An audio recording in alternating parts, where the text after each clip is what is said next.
Hey there, happy Tuesday. I hope you are doing well today. I am excited to bring you a special guest today. I sit down with Keatha Landauer and we have a really good conversation about health and nutrition and overeating and binging and faith, and there's just a lot in this 20 some minute episode, so you will want to settle in. So let me just tell you a little bit about Keatha. Let me just read her bio. Keatha is an author, speaker, podcast host, wife, mom, coach, a coffee drinking, lipstick loving Jesus freak.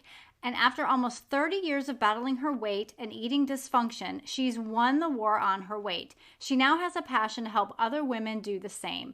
On her podcast, War on Weight, she gives her listeners many resources for total transformation in their health, happiness, and confidence. All right, so settle in for today's conversation. Are you a Christian woman over 40 who is struggling with consistently low energy and fatigue? Are you tired of trying to navigate the ever-changing health chatter all around you? And do you wish there was a simple solution to just feeling good? Boy, do I see you and I hear you. Hi, I'm Michelle, and as a holistic health coach and fellow midlifer, I have realized the answer to our whole health concerns isn't in the online search bar, those fad diets, and endless exhausting workouts. Listen, beautiful mama, as the heartbeat of your home, you have spent your life caring for others well. So now is the time to take good care of yourself, get back your energy, and reclaim your entire health during this season. So if you are ready to stop striving and start thriving as your healthiest whole self, then you are in the right place. Grab your iced coffee, a notebook and pen, and let's treasure your wellness. Okay, friends, today I have a special guest here with us. Keatha is a good friend of mine, and she has a wonderful podcast. And so we're going to talk about that. We are going to be talking about what is in her chapter of a book. And we're just going to talk about her story with weight loss and her journey. So welcome, Keatha. Thank you so much for having me. I am a little nervous as always when someone interviews me, but I think it's funny that I do a podcast and interview people and have a blast with it. But it is harder being on the other side. I understand completely. Yes, I agree. And you have a really awesome podcast. It's called War on Weight. And so if you don't mind, just take a few seconds to share a little bit about yourself and what brought you to just really be interested in weight loss. What is your story? And then how that brought you into starting a podcast? That's a loaded question and could be a long story, but I'll give you the quick highlights. So I have been a lifelong yo-yo dieter, binger, so to speak. Done every diet program there is out there. I have tried it all. I battled with my weight from, really when I got pregnant with my son, who is now 29. We're getting ready to turn 29. Probably by the time this goes out, he'll be 29. And that was the turning point for me where I could no longer hide my binging. I could no longer hide my weight. As young adults, we can hide a lot, and we can hide our weight and our eating because our metabolisms are high and we're very active. And so from the time that I got pregnant until last year, or 2021, I consistently stayed anywhere from 40 to 70 pounds overweight. And I went in, I started having some back trouble. I went in, had a back surgery where they said we're going to go in really quick and they're going to drill out a little hole around my nerve, free up a nerve, and all would be well. And I guess maybe they didn't drill the hole in the wrong right spot. So here I am going to be really nice right now. So anyway, 3 months later, I was in more pain than when I went in. And what they found was that during that first surgery, my L5 collapsed, which I had no problem with any of my disc or my vertebrae going into that surgery, just a pinched nerve. So at that point, I had a collapsed L5, I had a bulging disc, and 2 pinched nerves. So I had to go in and have another surgery. And this time I got a phenomenal neurosurgeon who worked on me and said, you're too young, you're too active, you're too healthy. I don't want to do a fusion. So what I did was I cleaned it all up. I made it all well, but you're going to have to stabilize it, through strength training And at that moment, I knew if I did not want to have to go through what I had been going through for the last 18 months, I had to lose weight and I had to do it then. And so I made a decision to go on program with a friend, and I went all in and said, I've got to lose this weight. And so that was, for me, was the turning point. Was It was a health crisis. And so a lot of what I talk about on my podcast is about don't wait to a health crisis, because I'm still very young and active, and just going through that and just seeing the potential of what excess weight could do, or had the damage it had done. It really was a struggle for me. And so that's kind of how I got there. And then after I lost my weight, I started really feeling like I wanted to do the podcast, because I was telling people that, like, I felt like I was a prisoner that had been set free, because I finally had some freedom around food in my mind, and my body was, I wasn't like just completely buried under just food. I know it's hard to explain, but I was just buried. I couldn't see past anything other than my eating issues. And so that's kind of, I've just been sharing my journey on my podcast. Yeah, I think that's so important. Mindset comes into play so much, and there's so many avenues that we could be talking about when it comes to why we do what we do, why we have the relationship around food that we do. It could stem from when we were 6 years old. It can stem from being members of the Clean Plate Club, where we couldn't leave our table until we couldn't get down until we had finished our plate, everything on our plate. I mean, that was me. Like, I literally could not get down from the table until every drop of food was gone. And so we have these mindset hangups, if you will, around food for very good reason. And it takes a lot of intentionality and time and prayer to get through that and to come out stronger on the other side. So yeah, absolutely. You did mention that you struggled once with binge eating, and with the surgeries and all of that. I mean, tell us a little bit more about that. What brought you to that healthier mindset around food in particular? So I relate, and I really believe I'm a lifelong binger. I can think back to when I know that my first, like, full-fledged binge, I was around 14 years old in my bedroom closet. So I know that it had started before that, but I have one particular memory where that's where I know that it was a problem. And I think that for me, secret eating started really early. And I think that really defines the difference between binge eating and overeating, is what is the secretness. And through the secretness of it, it ends up causing a lot of guilt, and it causes a lot of shame. And then it creates this vicious cycle. And it's very difficult to kind of to explain how that you have this, it's almost like a secret world.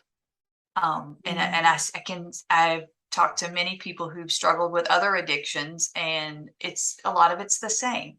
It's one that is, food is an acceptable in our society. Overeating and gluttony is very acceptable in our society. No one thinks anything about it if you eat yourself to 225 pounds. However, if you go out and you're teetotal drunk and getting DUIs and hanging out in bars all the time, then people are concerned about you.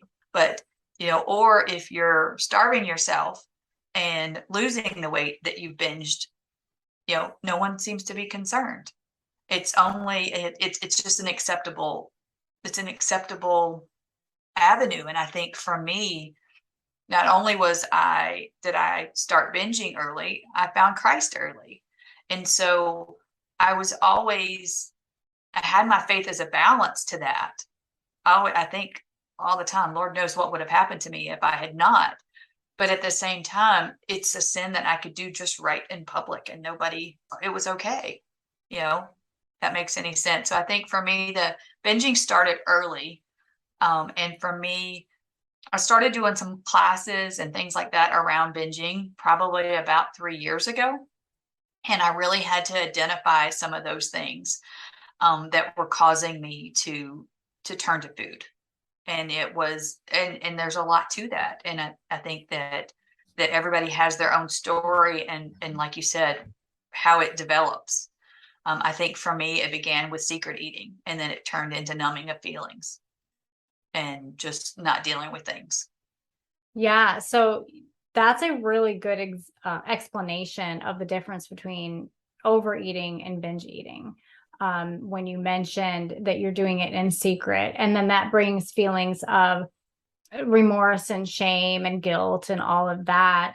And this is something that you actually speak about in a chapter of a book that you were able to write in. The book is called Unleash Her. So talk to us about that. Give us some information about what you write in your chapter and what brought you to that. You know, that was a crazy thing. So when I was approached to do a book, a wellness and health and wellness book, I was like, oh yeah, I could figure that out. And I said, well, maybe you should be involved in this book as well. And I was like, what? I don't know about this. Like, I already felt a little uneasy, but at the same time, I felt like it was a good space for me to be in. And so I just really started to sit and write. And I started writing and writing, and I took and basically just started journaling about my life, like very key moments of my life that I feel like that possibly could have led to how I got to where I am today. Good, bad, ugly, like, or just, and I wrote it down in very short format. And it was interesting for me how when I got to certain topics, I would write a lot more, or get to certain events and I'd write a lot more. And so I just picked a few of those and put it in the chapter. So my chapter is called Dig Deep. And I say that sometimes you have to dig deep to find what are the reasons that you buried yourself to begin with before you can unleash her. Because I did not identify with the unleash her until just recently. And so I will read you one paragraph from my chapter. It says, Great. I found my connection with a church family in the grace of God. Over the years, I found comfort in my faith, but moreover in food. With every hurt or pain, I turned to food more and more. And by the age of 14, I was frequently binge eating. These patterns of wanting to be wanted and needing to be accepted continued into my adult life, just in bigger and bigger extremes. The relationship issues got bigger with age. The desperation for acceptance led to terrible choices in relationships, career choices, and family. Food became my friend, my comforter, and my companion. I celebrated with it. I grieved with it. I negotiated with myself over it, and it was all okay. Food had become my drug, and it was easy to hide. I binged. I ate in secret. I numbed the hurt of broken relationships, emptiness, and overall the what's wrong with you feeling. Wow, that is so true. And I'm sure a lot of my listeners can really relate to that and understand that secret place and those feelings that are brought up from that. And I just love that. So your faith is very integral into what you do and how you came. Obviously, you were journaling. That's what brought you to having a chapter. Isn't that funny how when we journal our thoughts and our regular life challenges, sometimes God will turn that and move it and shape it into something that gets put out into the world when it's literally in secret. We think it's just for us, right? So I just think that's beautiful. And I look forward to reading that. You have talked about how you need to armor up and put on the shield of faith and the belt of truth, and you need to really seek God in your wellness journey and just how that has shaped you. I talk about that as well, especially in my coaching and in my program. I talk about armoring up, the belt of truth, all of that stuff, because if we don't have that vertical relationship, first and foremost, then we're just really striving in our own strength, and that's just exhausting. So you have a verse that you talk about that is in 1 Corinthians 10:23, and it says, everything is permissible, but not everything is beneficial. Everything is permissible, but not everything builds up. And I have referenced that verse often myself on the podcast or in coaching because it really puts us in control. Like, we have free will, we can decide. but that doesn't necessarily mean it's good for us. So, since faith has been so integral for you, do you have specific verses that have really helped you as you were going through this journey of recovering from your binging? Yeah, that is definitely one of my key verses. There's nothing that drives me crazier is when people say, "Oh, you can't have that. Oh, you can't have that. You Right. can't eat that." You know, you don't say that to people when they have a food allergy or if they just have an aversion to something. But as soon as someone thinks that you're eating healthy or doing things to lose weight or to to make yourself better, it almost the spotlight becomes really heavy. And for someone who is a binger, that's very difficult because you almost want to be in the shadows. And so that is one of the things for me is part of what I feel like is part of my transformation is I live out loud now. Mm. And for me, some things are not beneficial to me. White sugar and white flour are never going to be beneficial to me. Knowing what that does to our brains and our bodies and our chemical imbalances, it is never going to be a good choice for me. And so that is a really good scripture. The other one that I really cling to a lot is Psalms 69:5. That I can, and it talks about, and I can't read it verbatim right now, but how you can't hide your sin from God. I think that scripture, when I would use it early on in my journey, it would make me feel more guilt because Mm. then I was not only was I not, I didn't feel good about my choices about myself. I didn't feel like I was being a good mom. I didn't feel like I was being a good wife. I didn't feel like I was being a good friend, like because I had all these secrets that I was hiding. And so knowing that I was then also not being a good Christian because faith has been integral in my life since I was very young. Um, I still remember the day that I met Jesus, and it was around 6 years old. And I know He's covered my life and so many ways, and has been there for me and guided me. And even when I've gone off the path, it doesn't take me long to get right back. And so I think for me that led to me a lot of guilt. And so, but now I look at it and remind myself that I can't hide my sin from God, but He loves me anyway. And that was the key part that I had missed was that I had turned into such a people pleaser. I had also tried to turn into a God pleaser. And so I can't really, now I just know that this is my sin. This is my struggle. God loved me before I started it. He loved me during it, and He loves me now. And so I think that's one.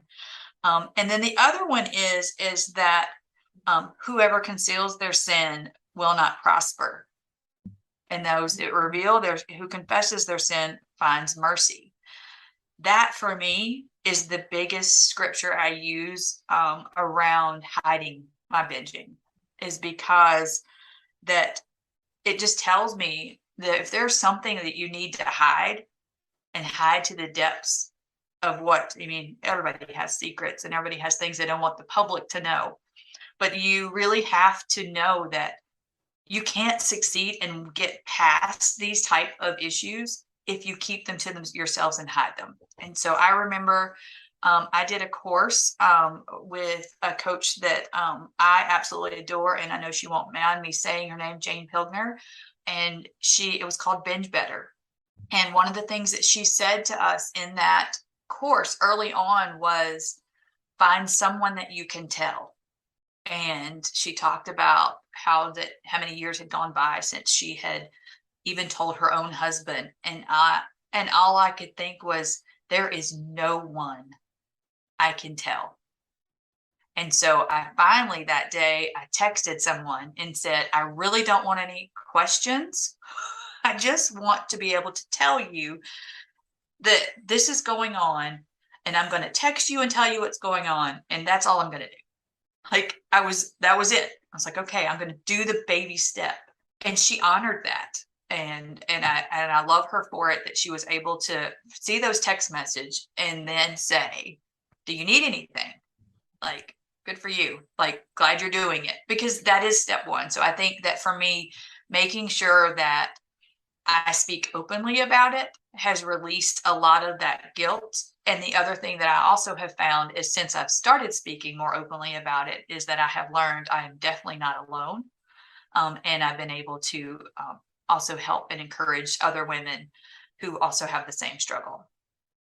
Wow, I love that so much. So that was Proverbs 28:13, Psalm 69:5, and then First Corinthians 10:23. I love those verses. Thank you for sharing those with us. You as well as I, like, we both feel very strongly about healthy eating, but also tracking and journaling too. And this goes beyond, I have a whole body approach, mind, body, soul, spirit.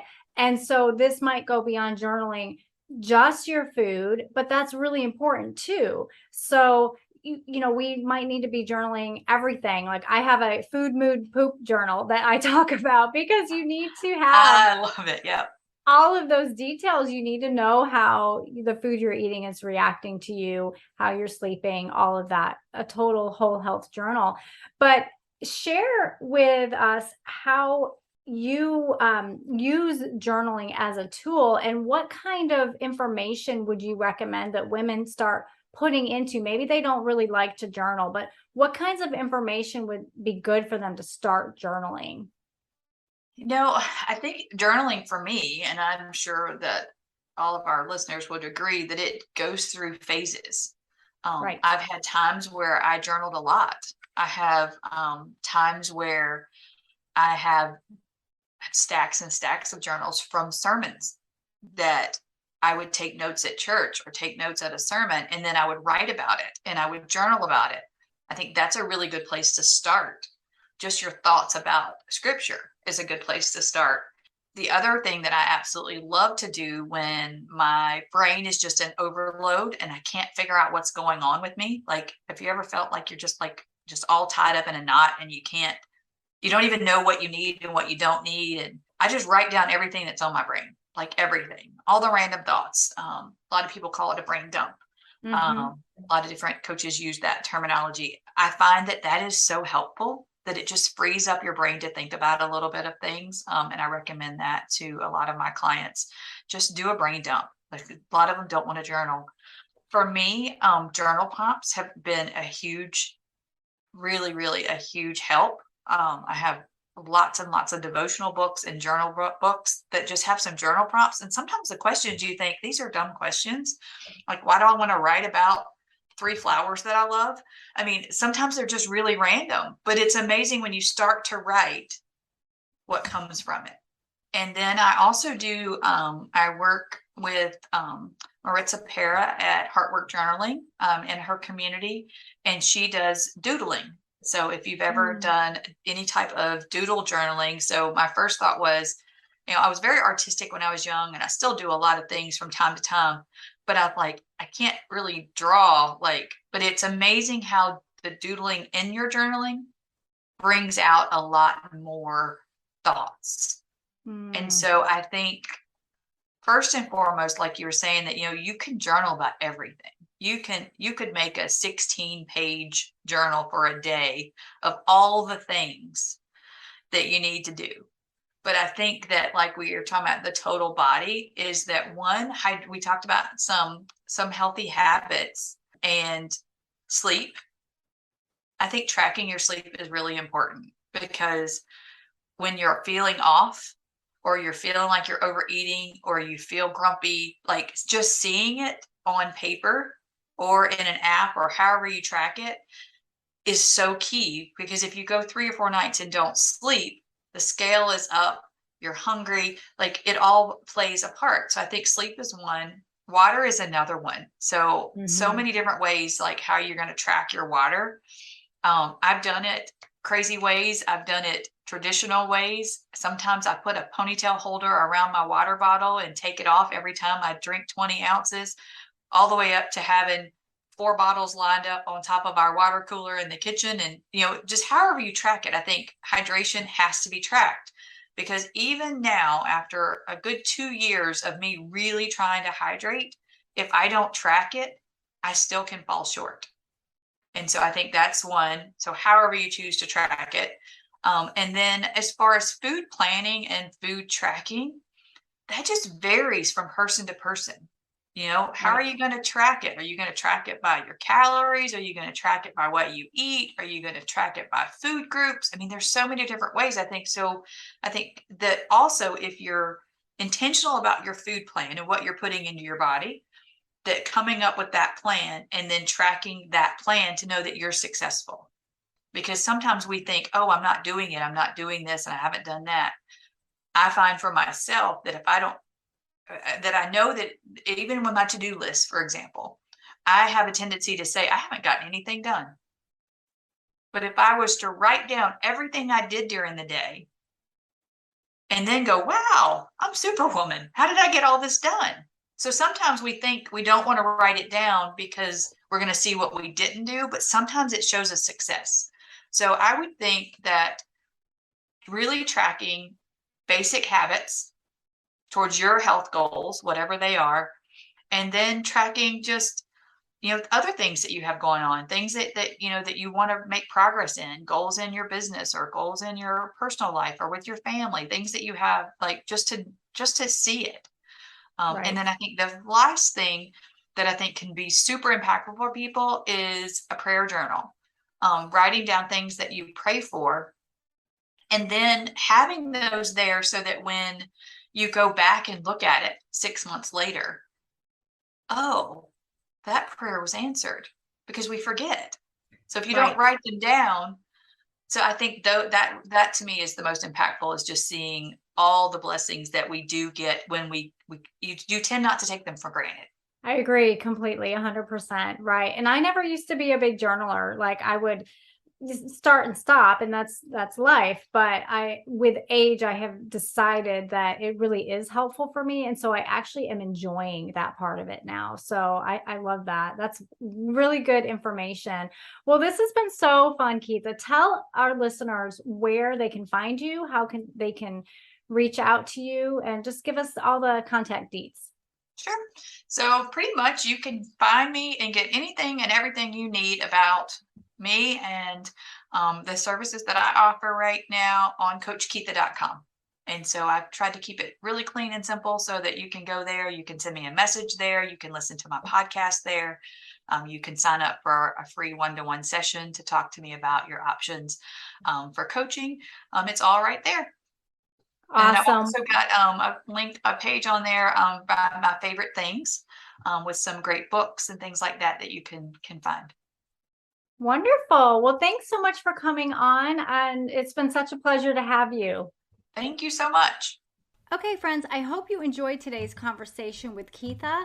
And maybe you are not struggling per se with binging or overeating, but you are really struggling with maybe reaching for more sugar or more caffeine in the afternoon for those pick me ups, right? Like, we've all been there, I am sure. I know that that used to be my big thing, a cup of coffee in the afternoon, and it's pumpkin spice latte season, so I don't know how you feel about that, how you feel about pumpkin and all of that, but it's just so tempting, right? To just grab that coffee, grab that sugary drink or snack when you were just dragging through the day. And if you are falling into bed each night just exhausted, I get that, because I too have been through that cycle of feeling tired and exhausted and worn out and foggy, just totally fatigued. So if that's you, I want you to close your eyes a minute and just imagine you taking back control over your energy in a way that is doable and sustainable. Finally making yourself a priority so that you can focus on your daily needs and have the energy to do the things that you want to do, not just have to do. Like, do you crave the energy to go for a walk after work? Or when's the last time you had a meaningful conversation with your husband, or maybe even a date night? This is why I created Fatigue Freedom Sessions, because this is where I help you uncover what your particular fatigue triggers are. Together, we will collaborate on a personalized plan to help you reclaim your energy in a simple, sustainable, and doable way. Because you've heard me say before, if it's not doable, we struggle to stick with it. So in your fatigue freedom session, you are taking the first step towards building up your energy levels. And this step will help you to continue moving towards a day of great natural energy without that dragging tiredness. And you will walk away with a simple, customized, holistic health plan. See, this 1-week plan meets you where you are now, and it helps you move towards where you want to go. So if you are ready to improve your energy levels, create healthy habits, and start feeling less tired, now is the time. Email me at michelle@treasuredwellness.com. We will set up your time and you can start to feel better right away. Jump on it. All right, I pray 3 John 2 over you. Dear friend, I pray that you may enjoy good health and that all may go well with you, even as your soul is getting along well. Amen. I'll see you Friday.